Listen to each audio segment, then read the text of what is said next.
Bismillahirrahmanirrahim. Assalamualaikum warahmatullahi wabarakatuh. Tabi pun. Alhamdulillahirabbil alamin wassalatu wassalamu ala asyrofil anbiya mursalin Sayyidina Muhammadin wa ala alihi wa sahbihi ajmain amma ba'du. Halo Sobat Unila TV. Pada kesempatan kali ini, kami kembali hadir melalui sebuah program kolaboratif yang memadukan semangat dakwah dan pembelajaran. Program ini merupakan hasil kerjasama antara Fakultas Dakwah dan Ilmu Komunikasi, Universitas Islam Negeri Raden Intan Lampung, bersama program Sinergi Ramadan Unila TV. Kita akan membawakan tema, yaitu Puasa untuk Kesehatan Jiwa. Bersama saya, Dina Malazurita, selaku host yang akan memandu jalannya acara hari ini. Di sini sudah ada bersama saya, yaitu Ibu Vicky Amalia, MPSI Psikolog, sebagai narasumber kita pada hari ini. Amalia, selamat datang Ibu. Ya, terima kasih. Beliau merupakan seorang dosen Fakultas Psikologi, Universitas Islam Negeri Raden Intan Lampung, yang akan berbagi wawasan mengenai bagaimana puasa dapat memberikan dampak positif bagi kesehatan mental dan spiritual kita. Seperti yang kita ketahui bahwa puasa tidak hanya menahan lapar dan haus, tetapi juga melatih kesabaran, mengendalikan emosi, serta menenangkan hati, jiwa, dan pikiran. Oleh karena itu, puasa memiliki peran penting dalam menjaga kesehatan jiwa kita. Sebagai perbincangan awal, saya ingin menanyakan kepada Ibu Vicky Amalia mengenai hubungan antara puasa dengan kesehatan jiwa, Bu. Menurut Ibu, apa sebenarnya hubungan antara puasa dengan kesehatan jiwa ini? Oke. Jadi kalau teman-teman semuanya kan sudah tahu ya terkait puasa itu bahwa ada kaitannya terkait menahan diri dari hawa nafsu seperti itu. Nah, tapi kalau dari sisi psikologi sebenarnya apa sih yang ditahan seperti itu ya? Nah, sebenarnya banyak sekali teman-teman kalau kita berbicara terkait puasa dan kesehatan mental. Erat kaitannya terkait dengan tadi kan puasa menahan diri. Nah, kalau di kesehatan mental kita bisa bilang itu lebih ke self regulation gitu. Jadi bagaimana diri kita bisa meregulasi terutama dari sisi emosinya seperti itu. Bagaimana jadi kalau dikaitkan dengan kesehatan mental ya itu latihan untuk kita menahan dari hal-hal yang harus kita tahan, nggak selalu terkait tentang menahan lapar, haus, tapi lebih dalam dari itu semua, menahan marah seperti itu. Kemudian menahan kita harus bagaimana kita juga mengatur diri kita untuk bisa mengontrol terkait hal-hal ya agar kita tidak terlalu reaktif gitu. Itu erat kaitannya dengan kesehatan mental. Makanya kenapa puasa dan kesehatan mental itu ya memang segitu erat meskipun kalau kesannya kayak puasa itu kan sangat Islami sekali seperti itu ya kayaknya kayak orang muslim aja gitu. Nah, tapi ternyata lebih dalam dari itu juga bisa lo dikaitkan dengan dari sisi psikologisnya sebagai kita sebagai manusia. Seperti itu. Baik, Ibu. Kemudian selama menjalankan puasa, kita kan dianjurkan Ibu untuk menahan emosi, seperti apa yang Ibu bicarakan tadi, menahan emosi, kemudian memperbanyak kesabaran, seperti itu. Menurut Ibu, bagaimana puasa ini bisa membantu seseorang dalam mengendalikan emosi dan menjaga ketenangan batin? Oke, kalau kita terkait tadi itu, bagaimana kenapa akhirnya puasa bisa melatih kita untuk menahan diri gitu seperti itu ya. Itu jadi latihan teman-teman.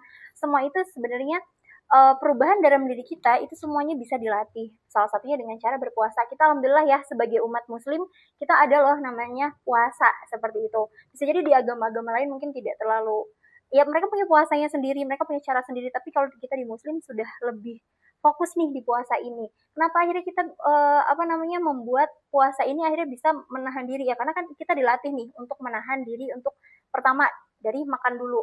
Kita terakhir makan di pagi hari itu ketika pukul 4:30 gitu, ketika imsak sudah ada gitu. Selebihnya kita dari situ kita harus mulai belajar. Nah, tapi kan tadi yang saya bilang lebih dalam dari itu semuanya kita juga harus bisa mengendalikan emosi kita.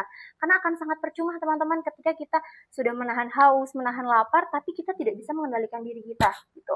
Kita tetap marah-marah, tetap reaktif. Ada orang ngatain kita kita langsung kayak gitu. Maksudnya kayak kata-kata kotor semuanya keluar gitu. Yang yang harusnya itu tidak kita lakukan, karena ya balik lagi, makna puasa itu tidak hanya menahan haus dan lapar, tapi lebih dalam dari itu semua, dan itu berkaitan sekali dengan cara kita menahan diri kita dari ya semuanya, seperti itu. Tentunya sangat berkaitan dengan kesehatan. Betul, gitu. Karena kan ketika kita bisa menahan diri, teman-teman, kita jadi manusia juga akan lebih tenang hatinya. Ketika kita tidak reaktif, ketika kita menjalani apapun itu dengan tidak selalu memberikan respon-respon yang di luar kendali kita, itu kita menjalani hidup juga lebih adem gitu. Karena ketika kita merespon sesuatu hal dengan reaktif, kita nggak pernah tahu loh efek ke belakangnya seperti apa. Ternyata karena kita reaktif, akhirnya orang tersinggung. Akhirnya kan bermasalah lagi sama orang, berpengaruh lagi ke diri kita sendiri. Jadi seperti itu. Makanya mengendalikan diri itu sangat penting. Jadi bukan soal haus dan lapar saja, tapi lebih ke bagaimana cara kita mengendalikan semuanya. Seperti itu. Mengendalikan jiwa dan pikiran kita. Betul. Baik Ibu. Kemudian di zaman sekarang atau di era modern ini kan banyak sekali nih teman-teman Gen Z terutama, termasuk saya nih Bu ya, teman-teman. Okay. Saya juga termasuk Gen Z nih Bu, yang mengalami stres dan tekanan hidup. Kan banyak nih sekarang Bu. Apakah di puasa kali ini bisa menjadi salah satu cara untuk membantu menjaga kesehatan mental seseorang? Oke. Kita bahas dulu nih Gen Z dan persoalan hidupnya, katanya gitu ya. Kita tahu sekali nih, apalagi sekarang Gen Z kan erat sekali dengan namanya sosial media. Betul ya. Yang awalnya sebenarnya biasa aja nih kita teman-teman ya, kondisinya tuh biasa aja, tapi karena ngelihat paparan sosial media yang berlebihan, akhirnya kayak membandingkan diri dengan orang lain, membandingkan diri dengan media. Di media tuh harusnya seperti ini. Orang itu harusnya kalau usia segini tuh harus seperti ini. Kata harus itu akhirnya menuntut si Gen Z ini. Akhirnya yang harusnya tidak jadi tekanan, itu menjadikan tekanan ke diri sendiri gitu. Sebenarnya tekanan bukan dari orang lain, tapi bisa jadi dari kita sendiri. Balik lagi, apakah puasa bisa menjadikan latihan untuk Gen Z untuk bisa menahan diri? Ya tentunya iya gitu. Jadi yang teman-teman harus ingat, puasa itu enggak melulu soal menahan haus dan lapar. Lebih dari itu semuanya teman-teman. Karena teman-teman akan sangat percuma seharian udah haus, udah lapar, siang-siang harusnya bisa minum es teh gitulah ya. Tapi mikirnya cuma perkara dosa doang. Enggak, ini bukan soal dosa aja teman-teman. Bagaimana kita bisa di puasa ini, momen puasa ini bisa menjadikan teman-teman tuh berubah. Kita semua tuh berubah seperti itu. Merubah apa? Merubah dari kebiasaan-kebiasaan yang buruk. Contohnya berkata kasar gitu. Kadang kan kita kalau dibecandain temen nih, gitu pasti udah responnya kayak gitu kan ya. Itu sebaiknya ketika puasa itu dikurangi. Kenapa? Ya karena itu akan mengurangi pahala puasa teman-teman gitu. Jadi ini bukan perkara dosa dan pahala saja teman-teman, tapi sebenarnya efeknya lebih dari situ. Makanya sebenarnya saya mau teman-teman Gen Z terutama ya, sobi-sobi Gen Z saya di sini tuh harusnya paham bahwa ini bukan soal haus lapar, pahala dosa, tapi ternyata ini akan sangat berpengaruh loh untuk diri teman-teman, karena kebiasaan itu harus dibangun. Dan saya rasa di 30 hari ini adalah kesempatan teman-teman untuk membangun kebiasaan-kebiasaan baru yang lebih baik gitu. Karena ketika tidak Bu, tapi kalau misal di luar puasa apakah nggak bisa membangun kebiasaan? Bisa, tapi kan kadang kalau kita lagi nggak puasa, kita nggak banyak dapat privilege loh teman-teman ya. Kalau sekarang nih, kalau ditanya pas puasa privilege-nya mahasiswa banyak nggak? Banyak dong. Ya kan, kuliah bisa apa? Bisa online. Betul ya kan, kalau yang biasanya mau alasan online mau kemana? Nggak ada, kecuali dosennya keluar kota. Kalau sekarang kan kayak, yaudah gitu, dosen lebih memahami. Nah, ini sebenarnya harusnya jadi waktunya teman-teman untuk berkembang lebih jauh lagi, seperti itu. Baik, ya. Untuk selanjutnya, banyak yang mengatakan nih Bu, bahwa dengan berpuasa kita ini bisa menjadi lebih tenang, seperti itu. Dalam psikologis ini, kenapa hal itu bisa terjadi? Oke, kita pahami dulu ya. Ketidaktenangan itu berkaitan erat dengan yang namanya emosi. Emosi itu bukan sesuatu hal yang harus kita harus kita buang gitu. Enggak teman-teman, emosi itu harus kita kelola. Jadi bagaimana kita mengelola emosi? Emosi itu tidak melulu tentang bahagia, tentang marah. Lebih banyak dari itu semuanya teman-teman, dan itu harus kita kelola gitu. Kenapa tadi akhirnya ini bisa jadi latihan untuk menjadi lebih tenang seperti itu. Nah, makanya dari sini adalah tempatnya atau waktunya teman-teman untuk belajar memanage emosinya seperti itu. Jadi ketika mau marah, teman-teman harus ingat, minimal gak usah lah inget efek kedepannya akan seperti apa ketika kita emosinya meledak-ledak. Ingat dulu teman-teman, sekarang sedang apa? Oh, lagi puasa. Nah, dari situ dulu. Bangun kebiasaan dari situ dulu dan memahami bahwa segala emosi itu sebaiknya dikelola, bukan hanya ditiadakan saja. Seperti itu. Baik. Baik Ibu, kemudian bagaimana agar puasa ini tidak hanya menahan lapar dan haus, tetapi juga untuk menahan emosi dan pikiran yang negatif-negatif ini kan. Sering ya Bu ya, kalau misalkan kita nih, tentunya saya juga sih kadang pikiran saya udah negatif-negatif nih. Nah itu untuk menahan hawa negatif itu seperti apa Bu? Oke, kayaknya Gensi suka ya sekarang selain WIB, WIT, WITA, Gensi punya waktu Indonesia bagian overthinking, betul ya? Betul. Sekarang kan punya gitu ya. Nah, jadi bagaimana kita mengelola ini semua teman-teman? Pertama adalah ketika overthinking itu datang, segala tekanan tadi itu datang, dirasakan dulu aja gitu.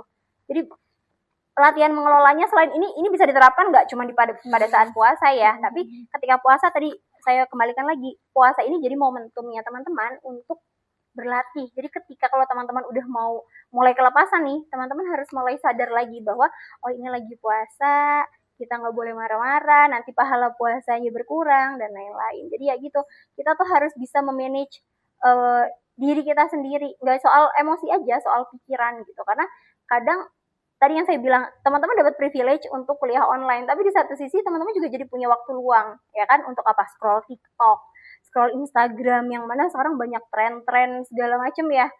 Udah pasti udah kayak, ih, aku nanti bukber ini apa ya? Nanti kalau ke teman-teman mau pakai DC yang mana ya? Kan ya gitu kan ya. Udah mungkin pikirannya udah kemana-mana. Nah, kita harusnya fokus lagi gitu teman-teman. Bukber boleh banget, itu salah satu caranya teman-teman untuk menjalin silaturahmi, itu juga sangat baik untuk teman-teman bersosialisasi dengan temannya. Tapi ya itu, lebih dari itu jangan segitu dipikirin yang jadinya kayak oh nanti aku harus pakai ini, yang nggak ada langsung dipaksakan gitu, nggak harus gitu. Jadi ya balikin lagi bahwa ini adalah momentumnya teman-teman untuk berkembang, untuk bertumbuh, seperti itu. Puasa ini maksudnya. Baik. Selanjutnya dari seluruh pembahasan kita pada hari ini Bu, tentang dan tema sesuai dengan puasa dan kesehatan jiwa, pesan-pesannya nih Bu, apa pesan utama yang ingin Ibu sampaikan kepada generasi muda, khususnya Gen Z, agar mereka ini bisa menjalani puasa dengan lebih bermakna? Oke. Aduh, kalau pesan harusnya pendek ya? Oh enggak, kalau panjang kepanjangan enggak ya? Oke, jadi teman-teman harus lebih paham dulu bahwa ya tadi, jangan sampai teman-teman menyia-nyiakan kesempatan ini. Capek kan kalau seharian cuma nahan lapar dan haus gitu. Jadi teman-teman harus memaknai itu semua. Bahwa puasa itu tidak hanya soal menahan hawa nafsu ya, itu terutama lapar dan haus karena yang terlihat dan paling terasa. Tapi lebih dari itu teman-teman harus bisa mengontrol emosinya, meregulasi dirinya agar lebih agar lebih adaptif ketika ada di situasi-situasi yang tidak mengenakan, seperti itu. Jadi fokus ke puasa, mindfulness, apa yang teman-teman sedang jalani ya diselesaikan gitu. Jadi jangan sampai yang bikin overthinking teman-teman tuh kan kadang sesuatu hal yang belum tentu terjadi. Jadi biasanya yang di kepalanya teman-teman juga belum tentu terjadi di kehidupannya teman-teman. Jadi ya ketika overthinking itu ya dinikmati saja dulu gitu. Tapi bukan berarti kemudian langsung dipikirkan terlalu dalam, nanti ngeri-ngeri keliling ya. Ngeri-ngeri jadinya keliling kan bahaya, seperti itu. Baik, Masya Allah. Masya Allah, tabarakallah teman-teman, pembahasan kita hari ini benar-benar mantap dan seru banget tentunya, dan pastinya ini dapat menjadi wawasan serta yang terkait mengenai puasa yang ternyata bisa loh kita menjaga kesehatan jiwa kita. Dari talkshow hari ini kita bisa belajar bahwa puasa tidak hanya bermanfaat bagi kesehatan fisik, tapi juga sangat penting untuk menenangkan hati, mengendalikan emosi, dan memperbaiki kualitas diri. Semoga apa yang telah disampaikan narasumber kita pada hari ini, Ibu Vicky Amalia, dapat menambah pengetahuan kita dan juga bisa memotivasi kita untuk menjalankan ibadah puasa dengan lebih baik dalam memaknai hidup. Terima kasih kepada Ibu Vicky Amalia selaku narasumber kita pada hari ini atas ilmu yang telah Ibu berikan. Terima kasih juga kepada pemirsa-pemirsa Unila TV yang telah menyaksikan Sinergi Ramadan pada hari ini. Saya, Dina Amala Zurita, selaku host, pamit undur diri. Mohon maaf apabila ada kekurangan dan salah-salah kata. Wabillahi taufiq wal hidayah. Wassalamualaikum warahmatullahi wabarakatuh.